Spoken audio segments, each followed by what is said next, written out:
ঈদ উল ফিতরে রাজধানী ঢাকা সহ সারা দেশে অনেকটা স্বস্তির ঈদ উদযাপন করেছে জনগণ। ৫ আগস্ট পরবর্তী সময়ে আইনশৃঙ্খলা পরিস্থিতি নাজুক হওয়ায় এবারের ঈদে ছিনতাই ও ডাকাতি হতে পারে বলে নগরবাসীর মধ্যে এক ধরনের আশঙ্কা ছিল।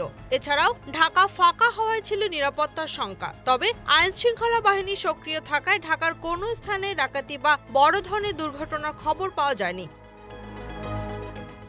পুলিশ জানিয়েছে, ছিনতাই হয় ঢাকার এমন প্রায় ৫০টির বেশি স্থানে ঈদ উপলক্ষে আলাদা নজরদারি গড়ে তোলা হয়েছিল।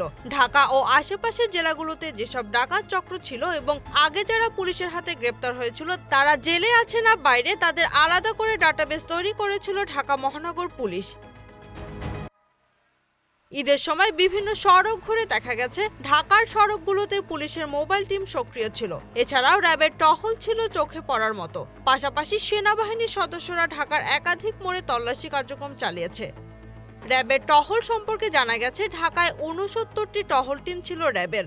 ঢাকার বাইরের জেলাগুলোতে ১৪৯টি সহ মোট ২১৮টি টহল টিম মোতায়েন এবং সাদা পোশাকে র্যাবের গোয়েন্দা নজরদারি ছিল। র্যাব গুরুত্বপূর্ণ সড়কে টহল ও চেকপোস্ট বৃদ্ধি করেছিল। এছাড়াও র্যাবের টহল টিম যানবাহন ও যাত্রীদের তল্লাশি চালিয়েছে। এ বিষয়ে স্বরাষ্ট্র উপদেষ্টা জাহাঙ্গীর আলম চৌধুরী জানান, ঈদ উপলক্ষে আইনশৃঙ্খলা বাহিনী নগরবাসীকে নিরাপত্তা দিতে তৎপর ছিল। Z news, Dhaka.